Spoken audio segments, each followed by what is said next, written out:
présence. Nous sommes infiniment reconnaissants pour l'atmosphère qui est ici, mon Dieu. Bénissons ton Saint-Nom, toi qui nous as appelés à porter du fruit. Oh Dieu, nous te sommes infiniment reconnaissants. Qui est comme toi? Qui peut nous aider à porter ces fruits? Et ces fruits ne sont pas les nôtres. Nous te sommes infiniment reconnaissants. Bien-aimés, nous sommes. Je voulais bien que nous puissions continuer un tout petit peu, c'est dans mon temps. Je sais comment je vais gérer. On ferme toujours les yeux. La chorale, merci.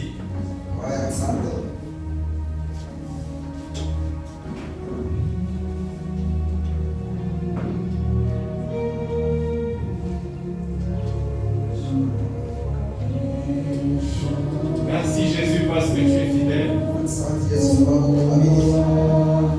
Merci pour ta grâce. Nous chantons un couplet, un seul couplet de ce cantique. Yeshua est ici. Yeshua est déjà ici.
Colossiens 1, la partie B de 10.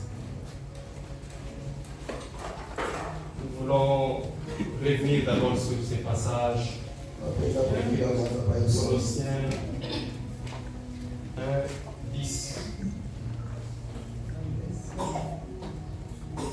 Colossiens 1, 10, nous lisons la parole du nom de Jésus. Amen.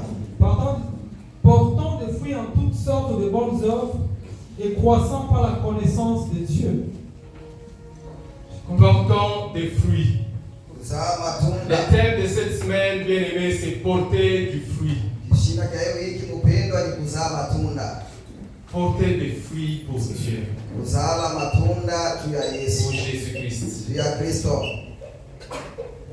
Nous voulons bénir d'abord Dieu pour cette semaine. Pour tout ce qu'il a fait pour nous.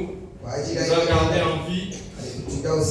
Le pasteur venait de le dire à propos de Musée. Nous bénissons aussi Dieu. Musée Richard est là avec nous.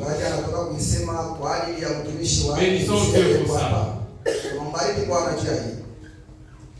David a dit, entre la mort et moi, il n'y a qu'un pas.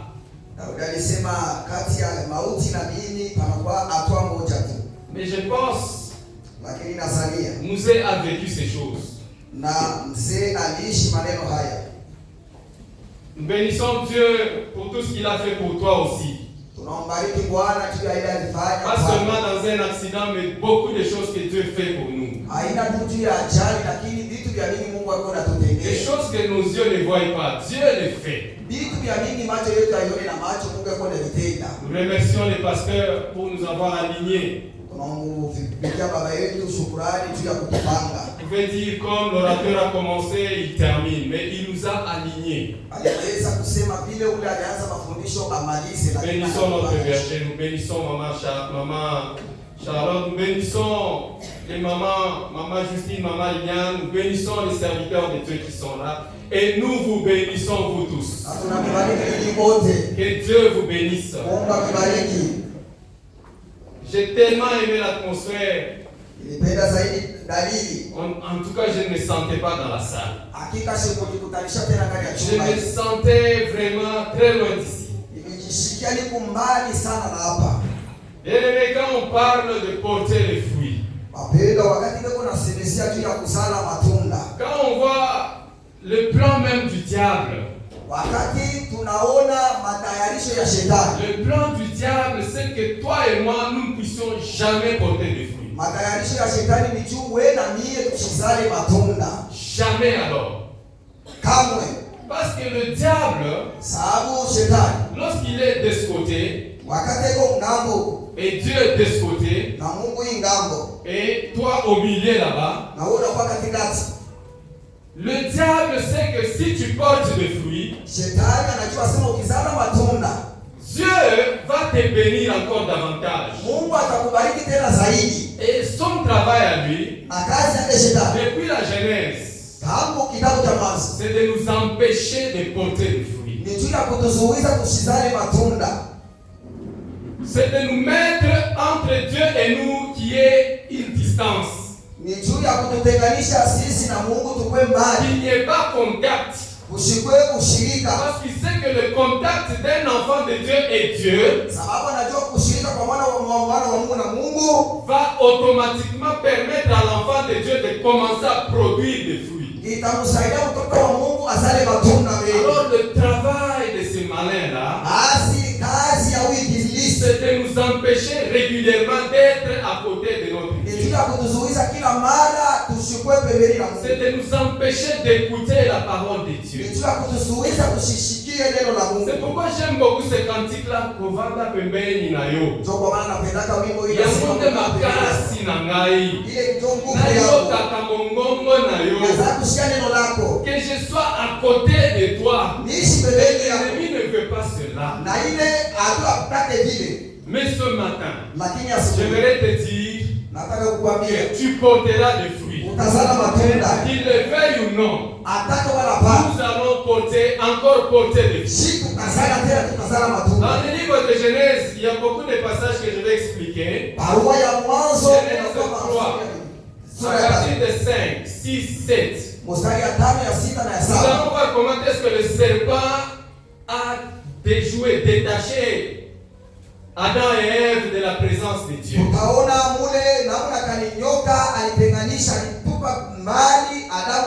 et Ève étaient bien avec Dieu. Ils étaient en bon terme avec eux. Mais l'ennemi est venu pour créer la distance. Pour que Dieu puisse les chasser. Pour qu'ils ne produisent plus de fruits. Nous regardons dans Jean 10:10. Le travail qu'il est en train de faire, même maintenant là. Dans Jean 10:10. On appelle le voleur. Nous lisons la parole de Dieu tirée dans Jean chapitre 10, verset 10, au nom de Jésus. Le voleur ne vient que pour dérober, égorger et détruire. Moi, je suis venu afin que le brebis ait la vie et qu'elle soit dans l'abondance. Amen. Amen. Là, on nous dit le travail encore qu'il est en train de faire. Lorsque tu as du fruit, lui il vient pour détruire. Il vient pour arracher les fruits. Il regarde tes racines. Il vient pour abîmer ta croissance, pour que tu ne portes pas de fruits. C'est ça le travail de l'ennemi. Là où tu es dans la fertilité, lui il vient pour amener la sécheresse. Il sait que la sécheresse ne te permettra pas de produire des fruits. C'est pourquoi, bien-aimé, j'aimerais que nous puissions nous encourager. Cette semaine n'était pas une semaine vaine. Amen, amen. Lorsque j'ai préparé la parole de Dieu, j'ai vu des arbres. Un arbre qui portait des fruits. Beaucoup de fruits.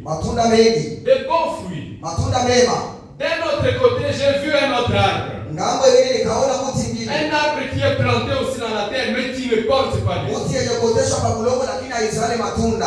Deux arbres. Mais un porte des fruits, beaucoup de fruits, mais un autre arbre ne porte pas de fruits. La terre est la même. Bien aimé, je me suis posé la question, pourquoi l'autre porte des fruits? Pourquoi l'autre lui ne porte pas de fruits? Et sachez que quand on parle dans la Bible d'un arbre, ce n'est pas en réalité un arbre au sens imagé de l'arbre. C'est toi et moi. Si on parle d'une terre fertile, c'est en réalité le peuple de Dieu. Alors l'arbre qui portait des fruits me répond, pourquoi toi tu portes des fruits et l'autre ne porte pas? La première des raisons ici, c'est l'alimentation. Amen, amen. Est-ce qu'on peut acclamer d'abord notre Dieu? La façon dont l'arbre s'alimente. Amen, amen. Suivez-moi bien, on n'a pas beaucoup de temps, mais on va juste synthétiser la semaine. L'alimentation. L'arbre me répond, pourquoi toi tu portes des fruits et que lui ne porte pas de fruits? Il me dit l'alimentation. La façon dont moi je m'alimente. J'aimerais te dire, quelle est la façon dont toi tu t'alimentes? Ça peut déterminer que dans une même église, que tu portes des fruits, et dans une même église, que l'autre, la façon dont il s'alimente, qui ne porte pas de fruits. Amen, amen. Il m'a répondu, c'est la façon dont moi je m'alimente. Amen, amen. Nous sommes dans Hébreux 6, 7. Je vous ai dit, lorsqu'on nous parle d'une terre, ça peut être toi et moi. Ce passage m'a fait penser à cette première réponse. La nourriture de l'arbre, c'est l'eau. Amen, amen. Amen, amen. Là, j'ai trouvé un passage merveilleux. Vous pouvez nous lire un peu ces passages-là. Hébreux 6, 7. On nous parle d'une terre qui reçoit toujours. Hébreux chapitre 6, verset 7, nous lisons la parole. Lorsqu'une terre est abreuvée par la pluie qui tombe souvent sur elle. Lorsqu'une terre est abreuvée par la pluie qui tombe souvent sur elle. Et qu'elle produit une herbe utile assez pour qui elle est cultivée. Et cette herbe produit une herbe utile à ceux pour qui elle est cultivée. Elle participe à la bénédiction de Dieu. Est-ce qu'on peut acclamer un peu Dieu? La Bible nous dit, lorsqu'une terre reçoit toujours, elle est abreuvée. inayokunywa mvua. Et la première réponse que l'arbre m'a répondu, c'est l'alimentation. Jibu ya kwanza mti ni jibu ni kusema Lorsqu'une chakula. terre est souvent abreuvée par la pluie qui tombe souvent. Maana nchi inayokunywa mvua inayokuja kila mara kwake. Mvula ikunaanguka kila mara kwake. La pluie qui tombe souvent. Na ile mvula ikunanyesha kila mara. Lorsque la Bible insiste sur certains mots, ce n'est pas en vain. Wakati Biblia inakazisha kwa misemo haina kwa bure. Bien-aimés, toi et moi, nous recevons souvent de l'eau de Dieu. Kila mara tu tunapokea wewe na mie maji ya kutoka kwa Toi et moi, nous recevons la grâce de Dieu. tunapokea neema ya Mungu. Elle tombe sur nous souvent. Ikunanyesha kwetu kila mara. Elle est tombée sur Mzee Richard. Ilimunyeshea Elle msisha. tombe sur moi. Inanyesha Elle kwangu. tombe sur toi. Inanyesha na Elle kwako. tombe sur tout le monde. Inanyesha kwa Elle watu wote. tombe sur APN. Inanyesha kwa wapi? La pluie tombe sur nous souvent. Mvua inanyesha kila mara kwetu. Lorsqu'une terre reçoit sa breuve, Na wakati nchi kuna kunyeshwa. de la pluie qui tombe sur elle souvent. Kwa mvua yenye kunyesha kwake kila mara. Bien, mais cette terre-là, Na ile nchi si mpendwa. elle parvient à produire de l'herbe, Ikifika kwa kuzaa mboga, elle parvient à produire du fruit, inafika kuzaa matunda. des fruits agréables Matunda ya damani. pour celui qui l'a planté. Ya kupendeza La unaliotesha. Bible nous dit Biblia inatuambia. que cette terre-là participe Na à ile la gloire de Dieu. tunaweza kumshangilia Mungu wetu. Lorsque toi tu reçois toujours, Wakati wewe unapokea kila tu mara, reçois toujours, unapokea tu sana, reçois toujours, unapokea sana, et tu produis du fruit. na unazala Tu matunda, produis du fruit. unazala Tu matunda, produis du fruit. unazala matunda. La Bible nous dit, Biblia inatuambia tu participes à la gloire de Dieu. na wewe unaungana kwa utukufu wa Mungu. Amen, amen. Amina. Dans d'autres versions, Masomo mengine on nous dit, cette terre-là, donc récupère sa part de bénédiction. inasema ile nchi inazola sehemu yake ya baraka. Donc lorsque Dieu te bénit, Wakati Mungu anakubariki, il te bénit encore souvent, anakubariki tena mara nyingine,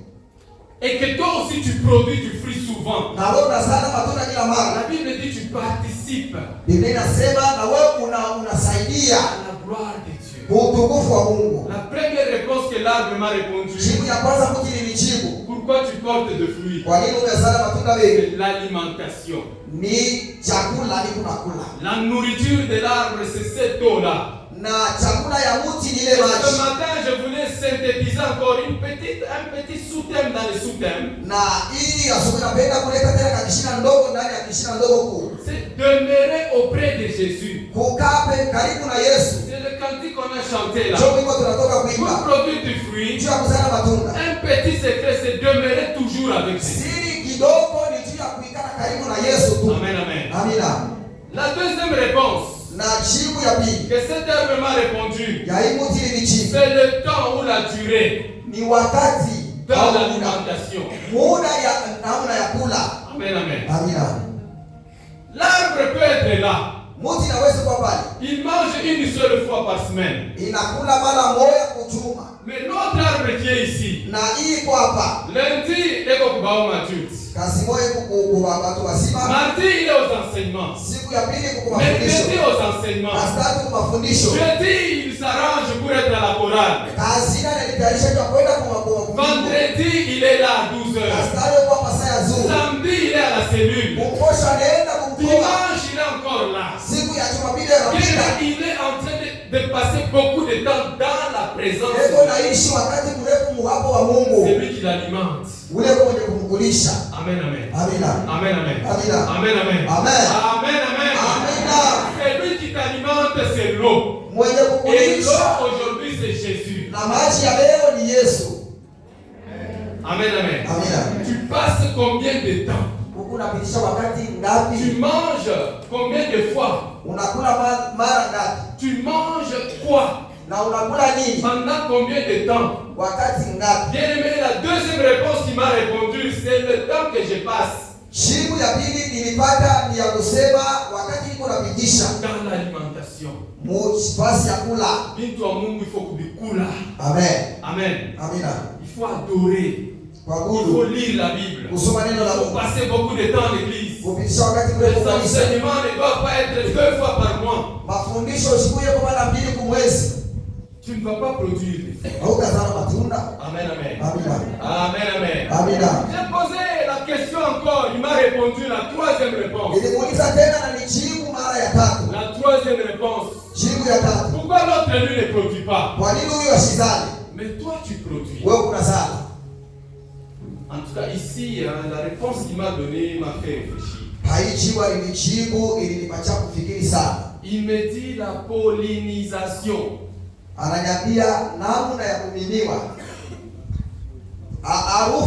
La pollinisation. Inaweza kuya muku. Donc la façon dont les arbres se développent.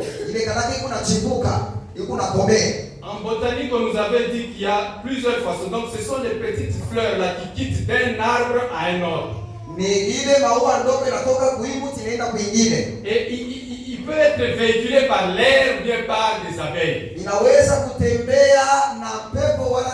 Ce pollen là, donc ça contribue que lui, comme il en a, il communique aux autres. Pourquoi toi tu as des fruits? C'est parce que j'ai beaucoup de pollen et je les partage aux autres. Amen, amen. Bien-aimé, Dieu te connaît. Dieu connaît que tu as beaucoup de choses en toi. Dieu connaît que tu peux partager la grâce qui est en toi. Pour que l'autre aussi produise. J'ai regardé un peu le mot pollinisation signifie quoi? Je dis c'est la présence d'un autre arbre de même espèce que lui. Donc l'arbre a besoin des autres arbres à côté de lui.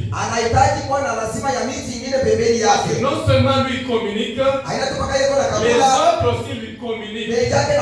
L'autre aussi lui communique. Donc la pollinisation, c'est la présence des autres arbres à côté de nous. Et cet échange-là nous permet de produire des fruits. Amen, amen.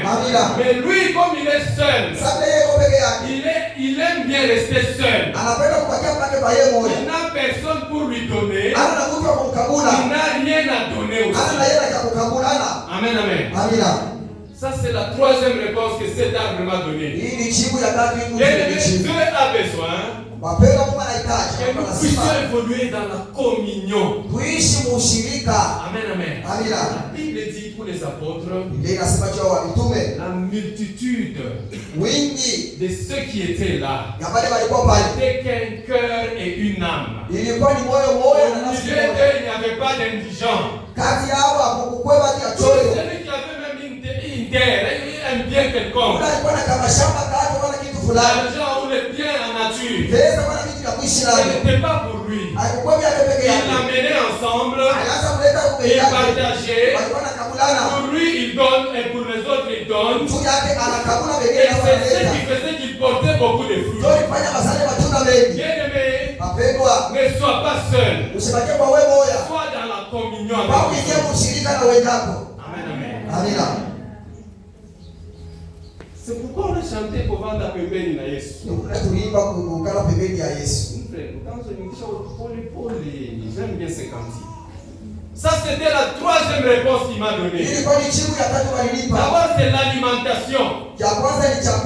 Deuxièmement, c'est la durée. Combien de fois tu manges? Plus tu manges, plus tes racines vont s'enraciner.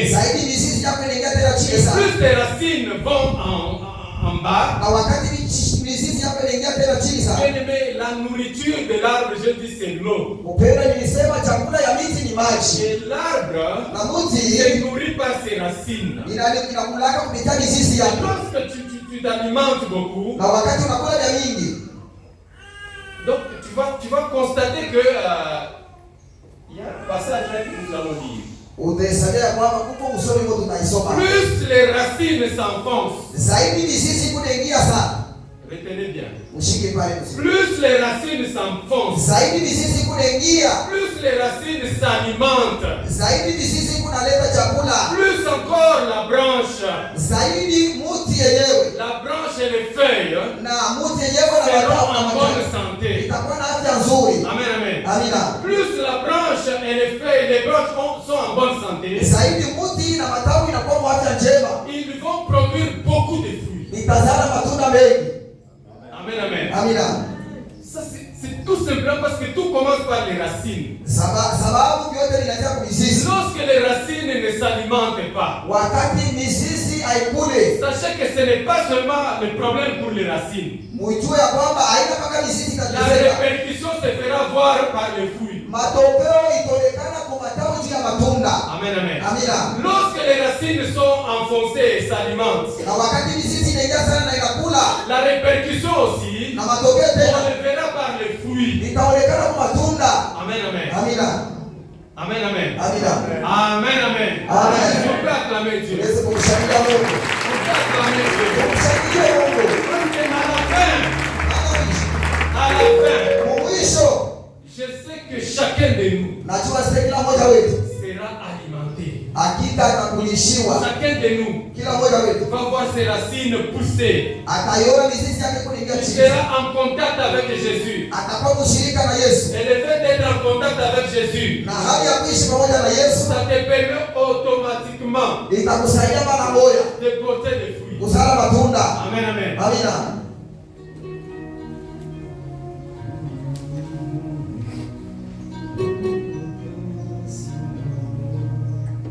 Ce sont là les trois réponses qu'on m'a données. Ni majibu tatu walinipa. Bien-aimés, nous avons lu dans Hébreux 6:10.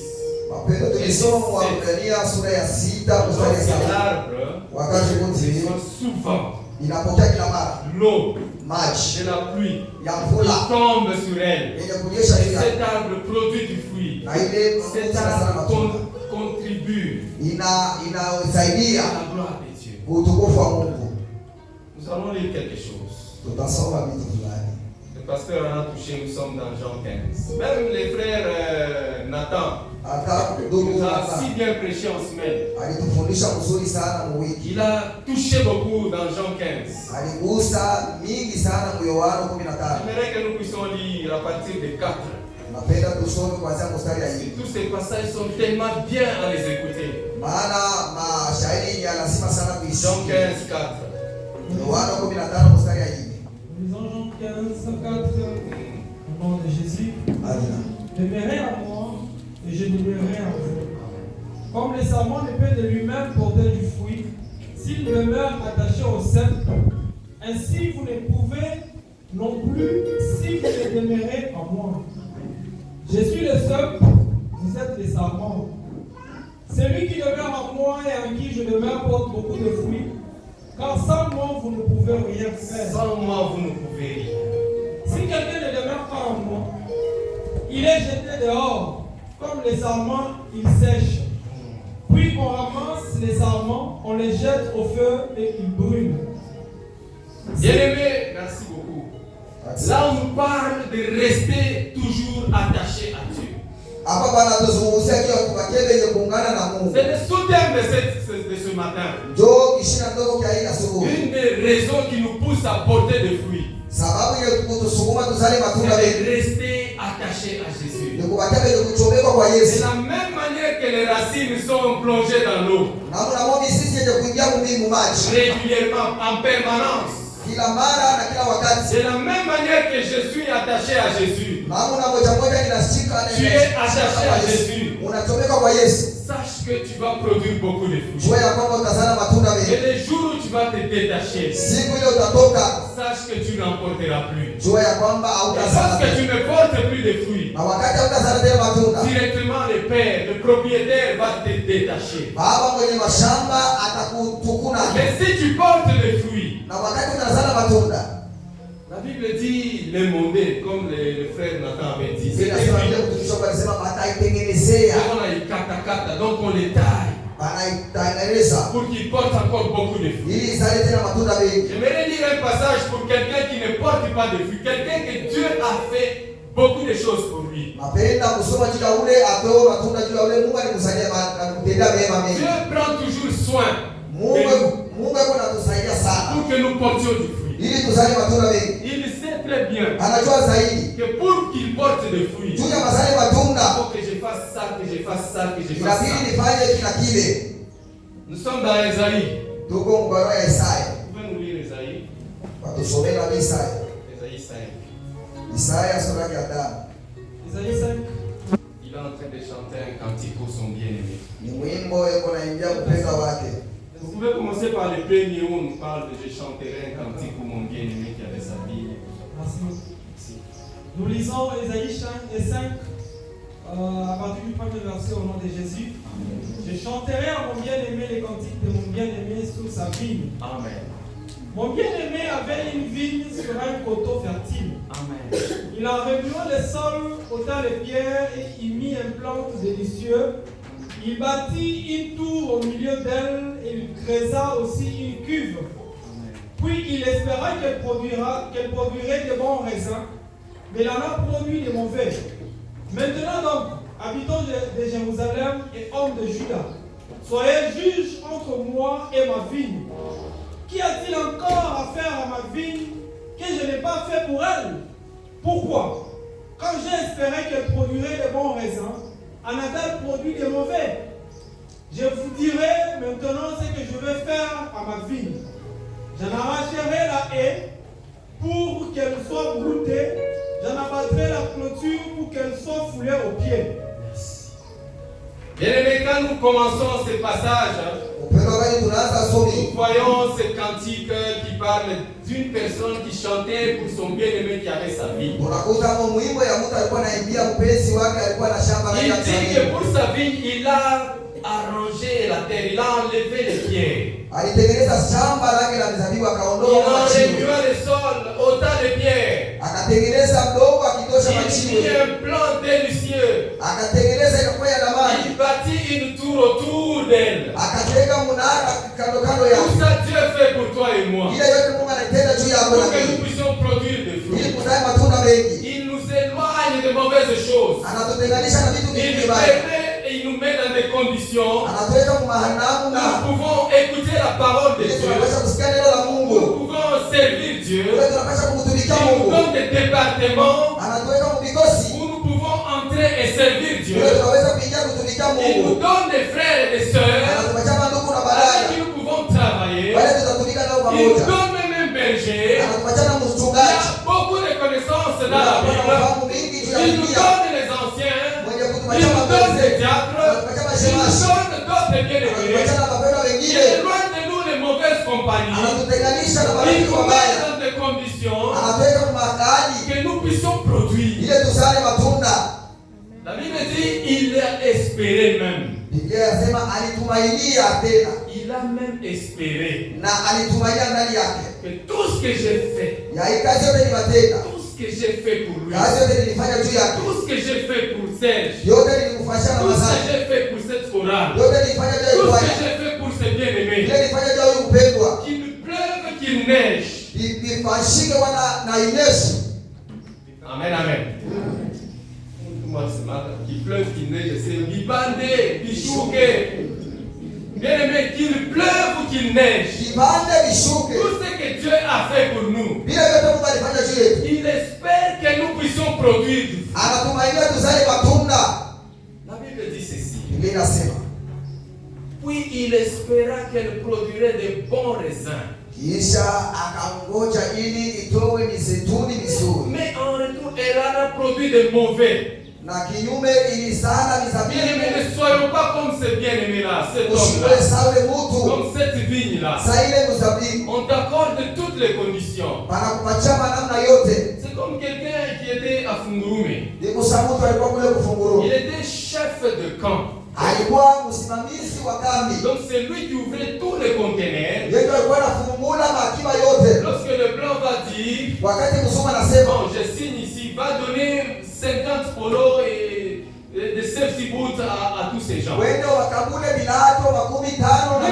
responsable avec la clé de ce conteneur qui était plein. La société l'avait logé au camp base. Il mangeait chaque matin dans les messes de la société. alikuwa anakula Il avait un véhicule qu'il emmenait partout il voulait. alikuwa na gari ya kumpeleka kote anataka. En plus de ça, il avait un salaire. Zaidi ya ile alikuwa na mshahara. Mais ces jours-là, Na ile siku des gens sont allés pour prendre quelques polos et watu quelques... wanaenda kubeba mipira na vilato. Ils devaient en prendre si c'est 3 ou 4. Walipasha kubeba moto mitatu wala ine. Mais lui, il ajoute un zéro Lakini kumipira ile yanaongeza hapo sifuru kumwisho. sur la fiche. Pa ile papier. Devant le plan, Mbele ya mzungu. il avait signé la fiche avec 3 Ye aliweka sahihi juu ya mipira tatu casquettes. na makofia. Mais il rentre, Wakati anarudia chemin faisant, mubarabara, le diable est entré en lui. shetani anamuingia. Après beaucoup d'années de travail, Kisha miaka mingi ya kazi, il prend son stylo, anabeba biki yake. il ajoute à 3 là, il ajoute un zéro. Ile tatu anaongeza kumkongo Vous sifuru. savez, lorsque le manager a déjà signé, Na wakati mwenye msimamizi mkubwa wa kampuni asha kusema tout ce qui reste, ile inabakia c'est exécuté. ni kuleta tu Les choses sont sorties. vitu vinatoka. La sécurité a vu, Na wale wa kulinda usalama on na a polisi écrit 30 polos, polisi wanaangalia mipira makumi tatu 30 casquettes, na makofia makumi tatu. signé par qui le manager a signé. Nani aliyeka mkato ni Comme le mkubwa. manager a déjà Sasa signé, ile mkubwa ndiye alisema il peut passer. apite kwake, Bien aimé, il est passé. anapita Il a oublié anasali que le manager là, ya kwamba ule mkubwa lui n'oublie pas. ya sabaki Un jour, siku moja comme les fiches se conservent, sasa vile wanachunga ile mapapie il tombe sur la fiche là. ananukia pa ile, Quelques jours après, kisha masiku yanapita, les gens sont encore venus. bado wanakuwa tena. Non mais vous, je vous ai donné les casquettes déjà, non, les polos. Mimi nilipatia mipira Le na plan a regardé la fiche. mzungu anapima kuhesabia pale mapa. La fiche n'avait que... bon, lui, il est allé, il a classé. Yeye anaenda mule anaipanga. Il a classé, quand il a classé, le plan a demandé, donnez-moi la fiche là. Pale alipanga mzungu analomba muniletee naye. Il a oublié qu'il avait fait signer au plan 3. Yeye alisahau ya kwamba alimwandikisha mzungu Et il pale. a lui-même ajouté 0. Yeye mwanzo aliongeza hapo sifuru. Alors le plan a dit non, non, non, non, non. Kisha mzungu anasema Moi hapana. j'avais signé pour 3. Mimi niliandikaka juu ya tatu. Effectivement, il n'a pas eu de raison pour se défendre. Na asikukwenda na misemo ya Et kwenda pale. le même jour, Upendo paka ile siku. quelqu'un qui avait une ancienneté, Mtu alipasha kukawia il mkazi. pouvait le payer beaucoup d'argent. Waliweza kumlipa pesa ya mingi. À cause de 3, à cause d'un 0 qu'il a ajouté, Juu ya ile sifuru aliongeza pale. il a tout perdu. Yote alipoteza yake pesa. Amen, amen. Amina. La Bible dit, Dieu a tout fait pour nous. Biblia inasema Mungu alitufanyia vyote. Et il espère que nous puissions produire des fruits. Na anaongojea ili tuzale matunda. Qu'est-ce qui restait encore à faire pour ma vigne? Ni nini Que je n'ai kinachotenda? pas fait. Kile mishikutenda kile Lorsque shamba moi langu. j'espérais qu'elle produise de bons raisins, Kile niliongojea nizale mizabibu elle mizuri. a produit des mauvais. Ndio ilizala kubaya. Bien-aimés, restons en contact avec Jésus. Mpendo tubakie kwenye Nous kuungana na n'allons pas Yesu. produire de mauvais fruits. Hatutazala matunda mabaya. Amen, amen. Amina. J'aimerais continuer rapidement Napenda zaidi kuendelea haraka. et encourager une personne Kumtia mtu mwa nguvu. qui a constaté que j'ai longtemps vécu Ule anasema kwamba ninakawia sana. comme cet arbre-là. Sasa ile mti iko pale. Je ne produis pas de fruits. Shisalaki tena Mais matunda. j'ai besoin maintenant là Lakini inakuwa na lazima de produire des fruits. ya kuzala matunda mengi. Bien-aimé, Job a dit ceci. Upenda Yobu alisema Il hivi. a comparé la vie d'un homme avec la vie d'un arbre. Alipima kuhesabia kulinganisha maisha ya Il a mtu na dit, mti. un arbre a même de l'espérance. Mti inakuwa tena na tumaini. Parce que lorsqu'on le coupe, Na wakati banaikata il reverdit. inaweza tena Il kuchipuka. repousse encore. Inachipuka tena matawi. Amen, amen. Amina. Lorsque même sa racine, Zaidi est-ce que mizizi vous yake pouvez nous lire ça? unatusomea. Nous sommes dans Job. Tuko kitabu cha Yobu. Dis seulement Job d'abord 14, 7 Tusome à 9. kwanza 14:7 hadi Là où 9. Job a comparé la vie d'un homme à un arbre. Pale Yobu alifananisha maisha ya L'arbre mtu. qui est ici ne pousse pas, ne produit pas. Hii mti iko hapa izale matunda. Il n'est pas en contact avec l'eau. Haina karibu na maji. Nous lisons Job chapitre 14, verset 7 au nom de Jésus. Amina. Un arbre a de l'espérance. Quand on les coupe, il repousse, il produit encore encore des rejetons. Quand on le coupe, il repousse, il produit encore des rejetons. Quand sa racine a vieilli dans la terre, quand sa racine a vieilli dans la terre, quand son tronc meurt dans la poussière, quand son tronc meurt dans la poussière, il est reverdit à l'approche de l'eau, il pousse. Insiste un peu là. Il reverdit à l'approche de l'eau. Il est reverdit à l'approche de l'eau. Encore une fois. Il est reverdit à l'approche de l'eau. Encore une fois. Il est reverdit à l'approche de l'eau. Encore une fois. Il est reverdit à l'approche de l'eau. Est-ce qu'on peut acclamer notre Dieu?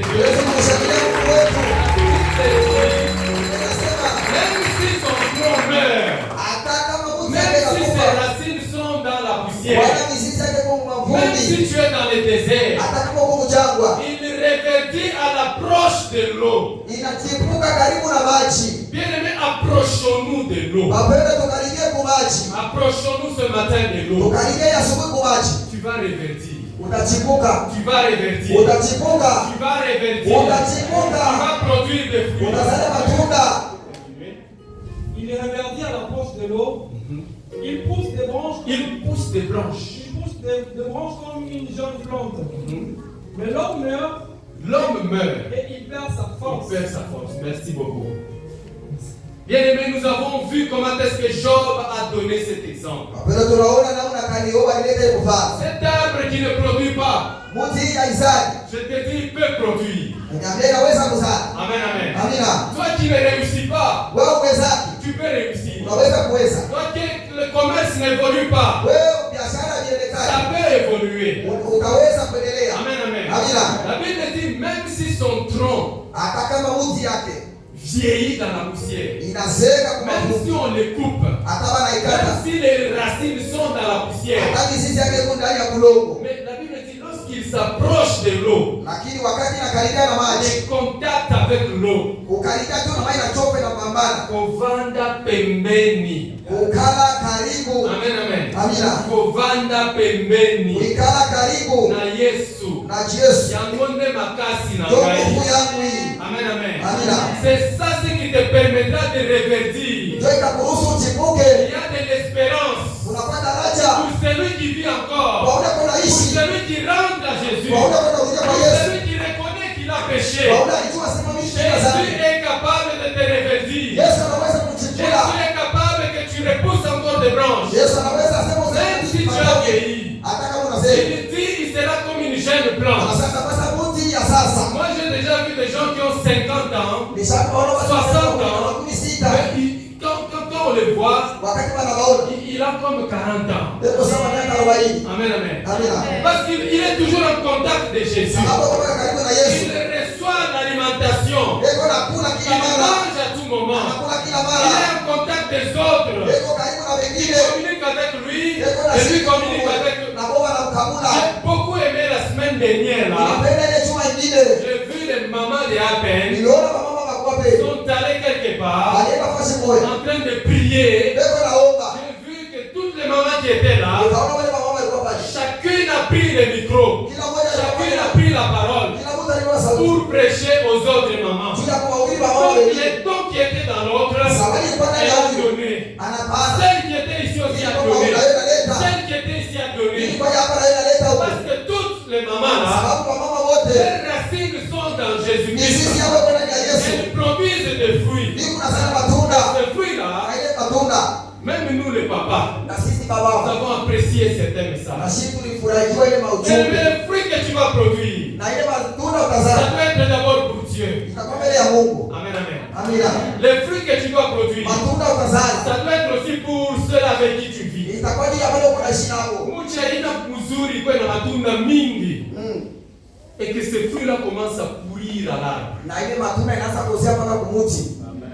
Amen, amen. Non, non.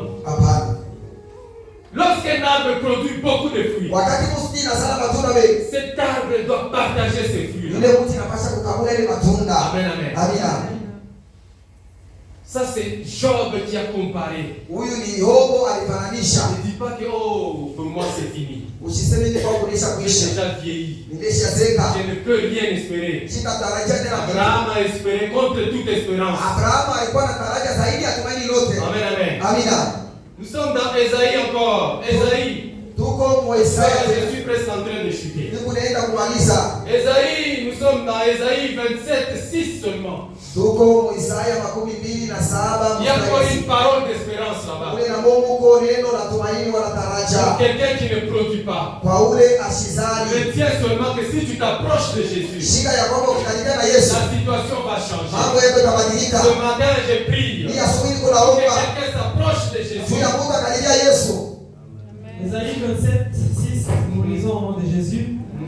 Dans les temps à venir, Jacob prendra racine. Israël poussera de fleurs. Et de rejetons. Et il remplira le monde de ses fruits. Est-ce qu'on peut acclamer cette parole? Même si tu as passé beaucoup de temps sans produire. Comme cet arbre ici, la Bible nous dit, dans les temps à venir, Jacob prendra racine. Jacob prendra racine. Isaac prendra racine. Robert prendra racine. Fundi prendra racine. Kilongozi prendra racine. Je dois citer aussi ma femme, Nathalie.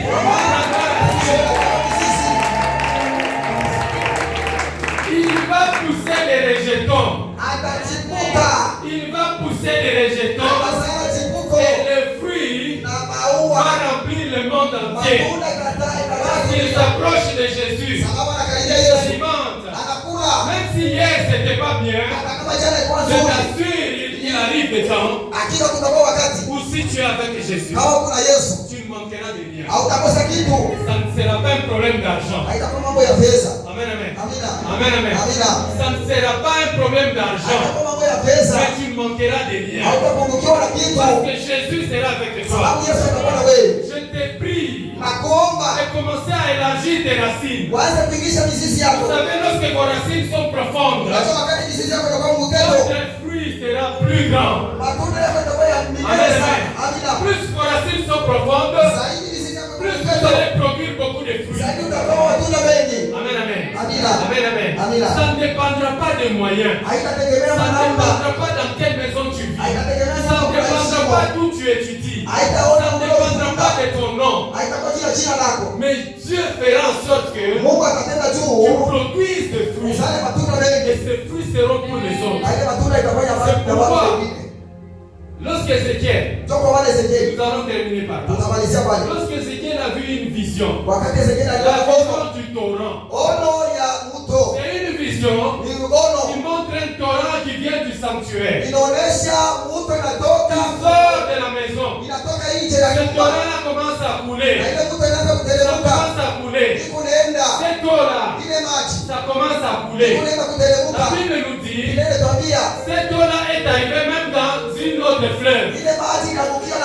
Oui, cette eau-là avait la vie. Elle a communiqué la vie à tous ceux qui étaient morts dans notre fleuve. La Bible nous dit ceci. Tout autour de ce fleuve, de ce torrent, tout autour, il y avait des arbres. Ça, c'est ce que j'aime. Dans ce passage-là, il y avait des arbres.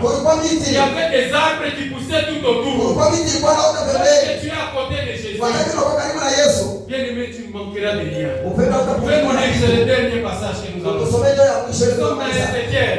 Ézéchiel 47, 12. Nous allons voir comment est-ce que ces arbres-là produisaient. Et ce fruit-là servait à qui? Ézéchiel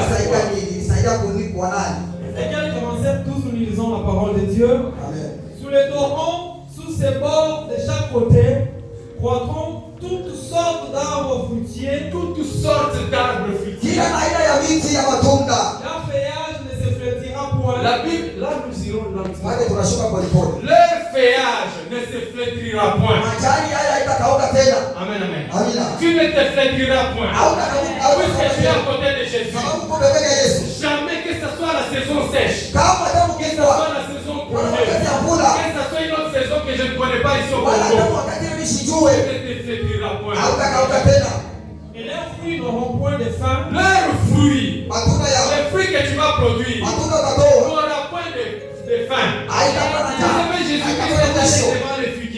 Unajua mtu Yesu anabariki mtu. Il s'est approché, il avait faim. Alikuwa na njala. Les figuiers. Na mtini. Il devait donner des fruits. Et la Bible dit Jésus s'est approché. Yesu anakaribia kule. Il n'a pas trouvé de fruits. Asikukuta kwa matunda. Ce n'était pas sa saison. Mais Jésus a maudit quand même. Yesu alilaini. La Bible dit les fruits n'auront pas de fin. Haitakuwa na mwisho. Amen. Amina. Ils mûriront tous les mois. Ils mûriront Itaanza kuifia tous les mois. kila mwezi. Ça y est, tulikuwa na avocat. Avocat. Avant que avocat ya mwisho ishi. Karibu ya yoya mwisho malizi. Ingine iko naota. Avant que maembe ishi. On ne va pas attendre la saison prochaine. La Bible dit tous les mois. Kila mwezi. Quand nous regardons seulement. Wakati tunaangalia tu. Chez la sœur Marthe. Kwa mama Marthe. Nous devons trouver des fruits. Tunakuta kwa matunda. Amen, amen. Amina. On ne peut pas venir chez quelqu'un. Hatuwezi kufika kwa mtu. Il nous dit non, revenez après. Anasema kwa siku nyingine. Parce que je n'en ai pas maintenant. Hapa mishina na kitu. Tu dois avoir même la parole de puissance. Neno la nguvu la uwezo. Amen. Amina. Tu dois avoir chaque saison. Kila wakati tu dois produire. Unapaswa kuzala. Ils mûriront tous les mois. Ils mûriront tous les mois. Itaivia. Parce que les eaux sortiront du sanctuaire. Parce que les eaux qui l'alimentent sortiront du sanctuaire. Sababu maji ya kuilisha yatatoka mahali patakatifu. Donc les eaux qui alimentent ces arbres-là. Ile maji ya kulisha ile maji dont les feuillages ne se flétrissent point. Ile miti yenyewe majani yake kaukaki. Dont les fruits sont là en permanence. Na matunda iko kwa kila mara. Dont les racines sont dans les torrents. Miti yake iko mumuto. Chaque mois. Na kila mwezi. À chaque instant. Kila mara, kila wakati. Kutakuwa matunda. Même chez toi. Même chez moi. Ici à peine. Il y aura toujours des fruits. Les fruits ne manqueront pas. Toutes sortes. Toutes sortes. Toutes sortes. Toutes sortes. Toutes sortes. Toutes sortes. Toutes sortes. Toutes sortes. Toutes sortes de fruits. Amen. C'est pourquoi on nous parle des fois des dons. Il y a beaucoup de dons. Ces dons-là, c'est pour l'édification de l'église. On peut continuer et terminer. Il y a quelque chose. Leurs fruits serviront de nourriture. Maintenant, écoutez l'utilité même des fruits. Et leurs feuilles de remède. Leurs fruits serviront de nourriture. Amen, amen. Leurs fruits serviront de nourriture. Bien-aimé, matunda yako. Tes fruits doivent servir de nourriture pour les autres. Tu dois être une bénédiction pour les autres. Amen, amen. Tes fruits doivent être ma bénédiction. Mes fruits doivent être ta bénédiction. Et leurs feuilles de remède. Leurs feuilles maintenant. C'est remède. Amen, amen. Est-ce qu'on peut acclamer la parole de Dieu?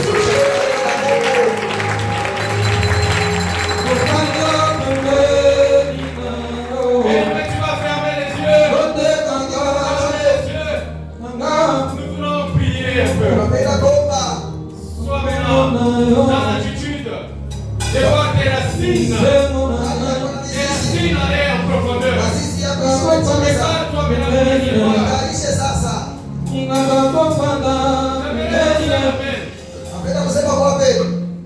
J'aimerais lancer un appel à quelqu'un. Qui était comme cet arbre de gauche. Maintenant que ta parole est arrivée.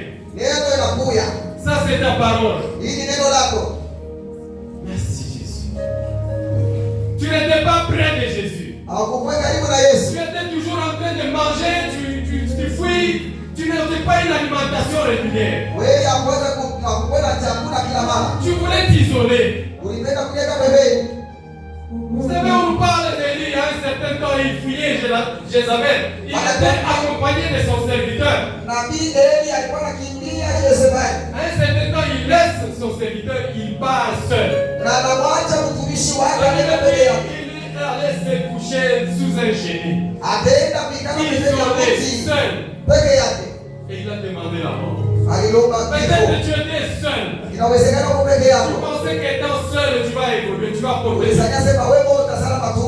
la situation continue toujours. J'aimerais bien prier pour quelqu'un. Si tu n'as pas encore reçu Jésus, l'eau par excellence, Lève la main. Lamusha mkono. Lève la main. Lamusha mkono.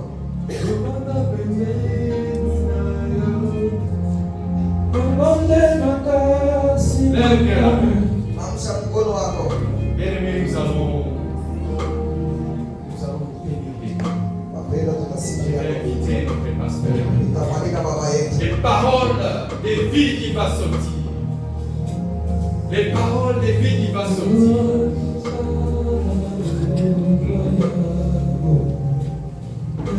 Celui qui a levé la main, lève la main bien. Lamusha mkono mzuri tuone. Lève ta main bien. Lamusha mkono. Lève ta main. Ilamushe Que mzuri. Dieu te bénisse. Mungu akubariki. À la fin, tu vas voir les serviteurs de Dieu. Mwisho utawaona watumishi wa Mungu. Mais pour l'instant, je nous invite, nous tous. Sasa hapa sasa shie wote Peut-être tunajua. que nous étions loin de Jésus. Nos racines ne l'atteignaient pas. Ni sisi yeye kugusa Yesu. Maintenant, tu nous as dit, Sasa anatuelezea. celui qui est notre eau qui nous ravitaille. Yeye ndio maji yetu yenye kutukumisha. C'est lui qui nous donne l'alimentation. Yeye ndio anatukulisha. Lorsque la pluie tombe sur toi régulièrement. Wakati mvua inachinyesha juu yako kila mara. Nous invitons notre pasteur pour nous bénir. Tunamwita mchungaji wetu hapa tubariki. Recommander à la grâce de Dieu. Atuache neema ya Mungu.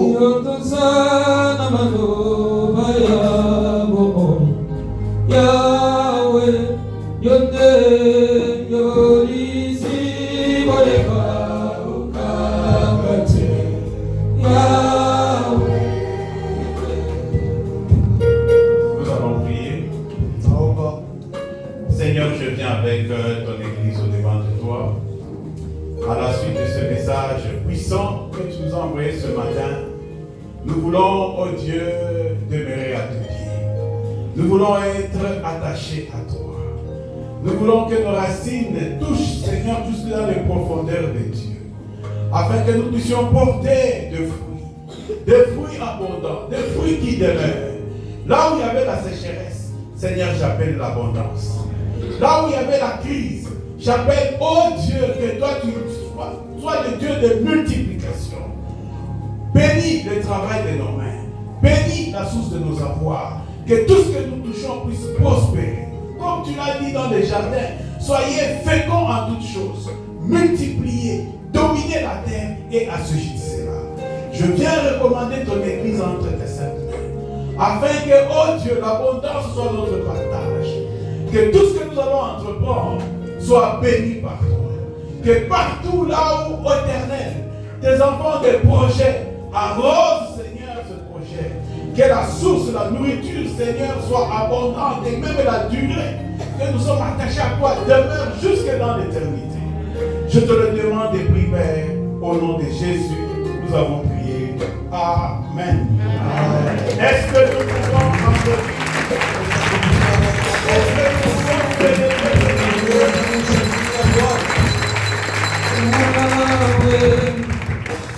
Yahweh,